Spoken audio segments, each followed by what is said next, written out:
really difficult to get the carry in the first place. And I think that Uranus makes a little bit more sense because then you can go in and out a lot more consistently without having to depend so heavily on your cooldowns. You know, I said Joy earlier, I still think it looks perfect for Evo to pick it up. Kinda. There is nothing stopping you other than the Garrock and a really well-timed stun from the Curse of the Crow from Farsa. Is Evo gonna go that route? I mean, with the Valentina in their hands, I don't think it sounds as much of a bad idea. So they have a bit more magic damage to expect.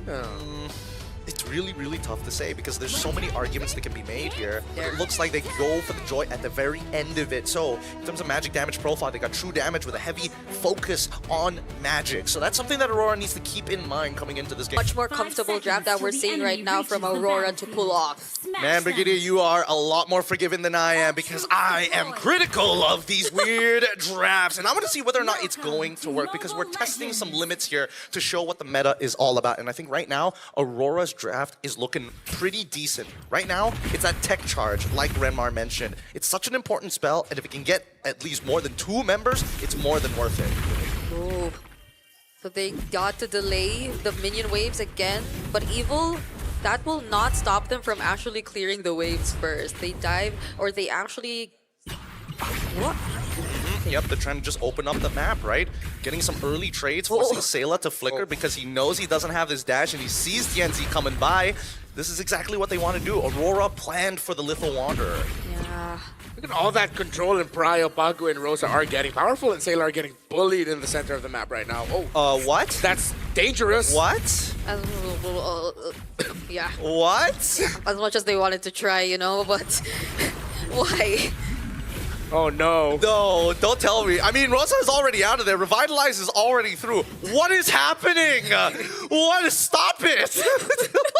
pretty shaky duels. And Ziggy Boom now even he wants a fart. Wait, no one's recalling it. No one's recalling. No, you can't. The wave is already here. Yeah. Nobody wants Oh to my back God. down. And now Sayla, does he lose any EXP? 0 EXP Yeah. lost. Okay. Good composure that he was able to stick around and not lose any of the minion waves. But that was wild, bro. That was really wild. Why did Powerful wanna try and go for the taunt in that particular way, right? Some HP back. Like, I don't know. I feel like he could have just like walked up, and if he happens to be like point blank range, then you do it, you know? It was okay. Now we're talking. They're putting Powerful in his place. They're like, no, you don't get to walk up to us just like that. Lunar still hasn't hit level 4 as the very first turtle has already spawned, and Rora, first team to get on top of it. Did Powerful ever recall yet? Nope. Still walking around. Never left. Oh, it didn't reset. Oh, interesting angle. Aether still holding on strong. Whoa. Looking really good. Now in the lightning form immediately. Trying to get back out of the electrifying beats is gone. Whoa. As Rosa's looking for an opportunity. Gear able to find one. Mighty swing into the auto. Lunar with the Ionic Edge able to find Gear. Now Sayla can't seem to run away from this tough position he is currently in. Too high are the cooldowns and Lunar gets a double. Might have been worth it earlier with that turtle steal and kill onto TNZ, but I think Aurora Gaming have actually balanced it out somehow. Wait, Siggy. Whoa! Yo, I get the idea from Sigubum, but I think he miscalculated how long that ult actually lasts for carry. It's always fun to see a carry and a Cloud duel it out real quick, although I am still on the fence about seeing them all the damn time. By the way, Realme 15 Pro 5G, our official gaming phone, you saw it there on the hand cam. As Evil and Aurora still trying to jockey for a better position to get a lead. Maybe thinking that Pagu here might be the thing for Evil, but Pagu will just easily walk away. Unironically, despite the weird movements we've seen on the map, it goes for both of these teams, right? They're trying to play a very standard game. They're looking for those weak points before they can snap the joints. Yeah, and it's not like we've seen any major plays just yet. It's as if there are attempts, but both teams are just quick to disengage whenever they feel like it's not going to be favorable enough for them. But down bottom, Ven senses that there might be rotation. Yeah, they know something is wrong here. Mid lane is missing. They only see Pagu so far without anything like a Feathered Airsoft or any signal to give against them. Tech charge. Pagu sets it up perfectly. What a instantaneous play. They made that look easy. Yeah, and that was such a quick decision from Aurora Gaming, because the moment that they felt that Ven was a lost cause or that they couldn't really go after him, they got even better targets in the mid lane. Yeah, Sayla cannot disrespect Grok like this. This is why Grok has been highly banned throughout the tournament. There's just so many things that Grok can do to mess with you. He doesn't always have to go for that mighty swing. He can just use a traditional attack. He can just use an empowered auto. So many ways to guarantee maximum crowd control. Crozier Scythe now built up here for Ven. Boom, if I'm not mistaken, also just did run the DHS. Second turtle of the game. The broken walls allowing Aether to get a more comfortable position against these members of Aurora, specifically that Grok. TNT's nearby, they could go for the full commit in just a bit. Oh, Drogo's been watching out for Oh! Flicker in from the tech charge onto Pagu instantly with the blazing doing coming in from Sigmund. The feather airstrike is good as Ven is out of fight. AOG to cut them off. As you can see, that Gear gets into the fight and secures the turtle. Pagu might be the next to fall as a stolen tech charge finds the counter engage to cancel out Sigaboom's BMI. Oh, What a play. goodness. As we thought that Aurora already had pretty decent control over the objective. Hold on. Does Lunar actually get to clear this? I think he will. He should be okay. I don't think they wanted to dive the Uranus just yet, but they're setting up for it. Luna, he does get his ult just in time. He can pop it at any moment. He's waiting for it. The engagement coming in, the lightning form coming in from here. He can deal the damage, but Luna just does not care. Pops the ult early as Aether. Now looking for an opportunity. Electrifying Beats realizes Rosa's too healthy. Not enough damage. They back off for now. Hey, there's a Radiant Armor now on Pagu's Grok, which means that the damage of this Joy might just get stunted a little bit, and Evo might get surprised as to why the Grok isn't going to be falling down quickly. They really have to watch their positioning around that tech charge. Pagu has been on point, has been committing the flickers, maximizing the animation of it. Oh, really nice movement coming in from Gear, locking him in place. AOG, but Pagu with the CC immune walks out scot-free. Great movements we're seeing from Aurora. Even though Evil were really decisive in trying to get that kill, they weren't able to get anything out of it. I'm liking the aggression that we're seeing from them. Even though Aurora Gaming are the ones leading in terms of kills, they're the ones who are actually constantly able to steal away the necessary objectives. They're the ones able to convert things so far, taking a turret off of Aurora and potentially might even go for another one here up top, unless Aurora actually are the ones to start things off. But they will play it safe. What a position that they were in. They could have easily just jumped on to Powerful, but they don't want the counter engage coming in from Evil just yet, right? As we see Ven now baited into a fight that he cannot win. Luckily, the spin light wheel is able to catch two. Buys time as Pagu is going to go right onto Ven. Even Lunar as well with the Ionic Edge finds it with the help of Pagu. Good stuff coming in from Aurora. Great late entries by Pagu. Again, tech charge on point. Not the big team set, but at the end of the day, it's a kill onto the gold laner. Aether already started off the turtle earlier. Gear and Powerful are here. Can Aether get a kill? Oh, Rosa, wings by wings. Electrifying Beat's going to be popped a little late here on purpose, waiting for the opportunity for a feathered airstrike as TNT is able to secure it. Oh, the engage coming in from Gear, almost good. Didn't catch two. Double flickers were committed though. As Aurora Gaming walk away, they at least get the turtle. Yep, first objective that goes over to Aurora Gaming, and I don't think they really wanted to look for a fight after that. Tianzi just resumed jungling and did not decide to join in the mid lane, so Aurora were just playing it or keeping it safe after getting what they needed, and maybe now's the time. They could just join together, include Sigiboom in their rotations, and have enough damage to deal with Evil. I think that Evil, especially Powerful, now that he's got the Pauldron already purchased, he's going to need a little bit of anti-heal. Everybody avoiding the anti-heal like it's a plague. No Dom Ices, no Glowing Wands as well. Things might start looking different once they have them locked in. I think he decided to rush the Chastise Pauldron, really thinking about the Claude. But the Dom Ice should be coming in just a bit for that God to Tacho while the Valentina. That will be the second item it will build. I don't think they're going to be able to get the anti-heal in time. Good engagement coming in from Gear, but faster movements coming in from Lunar. Single sidestep was all he needed. As the waves are now getting pushed and pulled consistently, Aurora Gaming is taking advantage of the whole situation, right? They're probably waiting for the Trinity to come in for Sigiboom before actually trying to look for a fight, so that they're a bit more confident in terms of the damage output that they'll be able to provide, because I think he's lacking just one more before actually completing it. Oh, wait! Oh! Blazing Duet already coming out towards Aether's side. Electrifying Beast by 5. Sigiboom flickers forward! With the help of Rosa, they secure it! That's Aether down. What a catch. Pretty interesting. I like the way that Sigaboom plays, but now Lunar has opened up the entire map, knowing the gear is alone. Sigaboom gets free auto attacks, but he backs off. There's no reason to fight. 10 seconds until the Lord. It looked like Aether was baited into that, not realizing the state of the map, and in the end, it would be him falling down. 1,500 gold lead here for Aurora Gaming, and this is just as Aurora as he could get with his performance. Yeah. Great condition, all the conditions checked. Oh my goodness. How much damage is he doing to Ven? And now Ven popping the ult as well, wants to take Lunar out, but doesn't have enough damage. Holy Crystal already purchased by Aether as they fight for position over this Lord. That looked like such a perfect time to use the tech charge, but no one from Aurora was ready to fight just yet. But now Evil are forced under their turrets. They don't have they do have an idea that Powerful's here. Oh no! And they catch him. Powerful tries to use the AOG, can't get it! He gets CC time and time again as Gears look for a counter engagement of his own. Maybe anti-CC, but still, they're just waiting it out. They're bleeding them dry, and Aurora wait out the abilities, wait out the timers for a no contest on the Lord. Here comes Aether onto Rosa, electrifying beats as well, cancel out, can't get over the wall! How could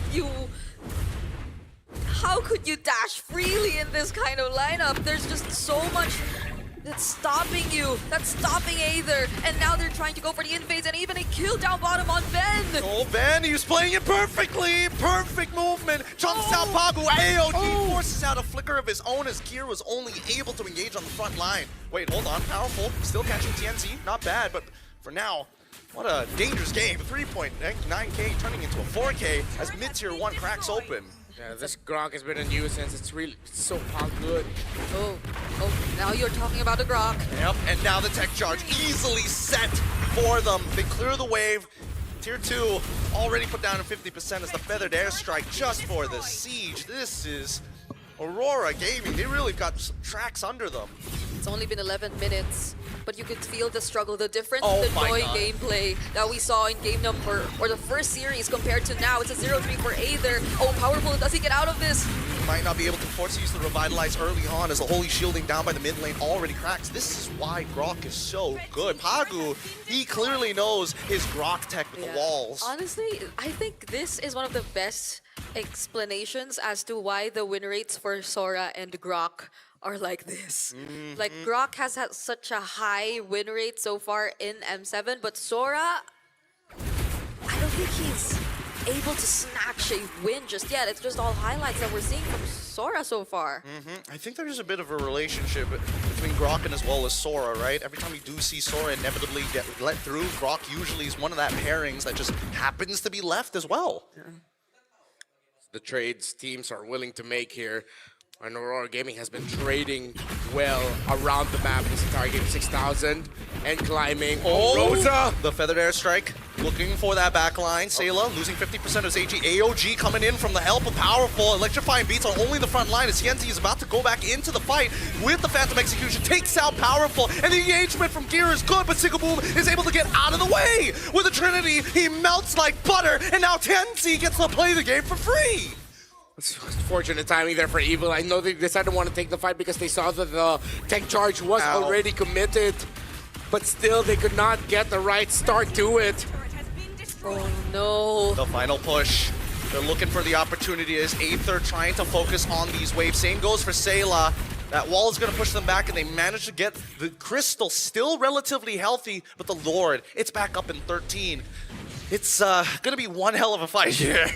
Yeah, and that's such a huge objective taken by Aurora Gaming before the Lord. That's the mid-base turret of Evil.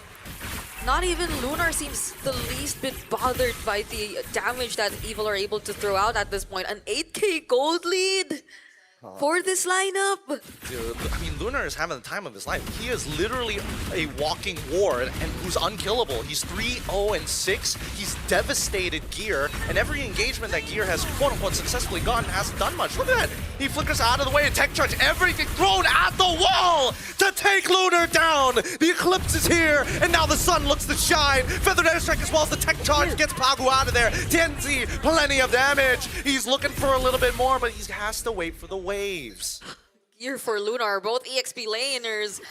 But do you really want to hand over more gold to Aurora Gaming at this point? They also get gold for getting killed there onto Lunar, so something is better than nothing, even though you have to give up something for that. I think it's one of those quotes that sound deep but actually don't mean anything. But Yep. you guys know what I mean, right? We get what you mean. We Thank you. totally get it. Because look, everybody's got like a 1K lead on their side, besides the jungle who's about to turn it into a 3K. And, oh my god. Aether, if he can just catch Rosa, there might be some hope. Here comes the Electrifying beats. No problem, loses 50% and gets stunned and dies! What the flicker? Just like that! And up here, now switching into all attack mode, hoping that maybe he can find a trade back as the Lord gets soloed down by Ven single-handedly. 2 missing inhibitors and another attempt coming in from Aurora. Taut's good, AOG even better, and Sayla might have just done it to save this game for Evil. Ven now taking the space forward, looking for as many tanks as possible. Ran out of the ult and must go back to defend the base. Thanks to the DHS, at least Sigiboba is now able to regain everything back. But I think that was a really commendable call from Evil.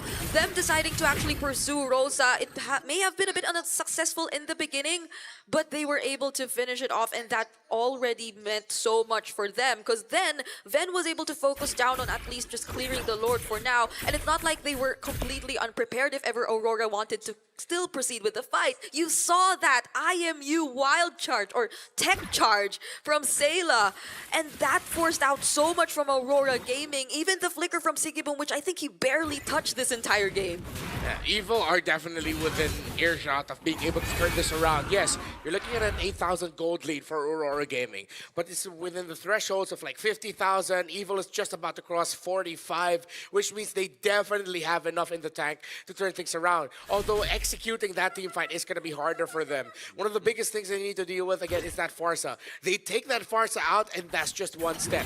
You have to wait for Bagu's tech charge. You have to wait for Sigiboom and have an answer ready for you. The good thing is there is already a blade armor on that Gatot Kacha, and there are items set for that Joy. We have felt the damage and seen it. Divine Glaive on this Valentina as well. It's going to be one of the main ways they come back into it. Now, even more so, an additional item for Ven. He gets the Malefic Gun.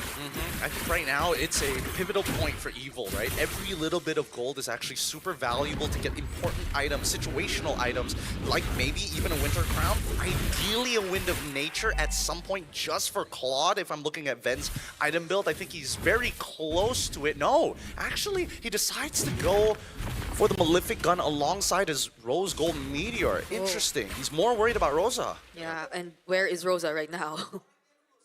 Silent Assassin, look at him, so far away from the team.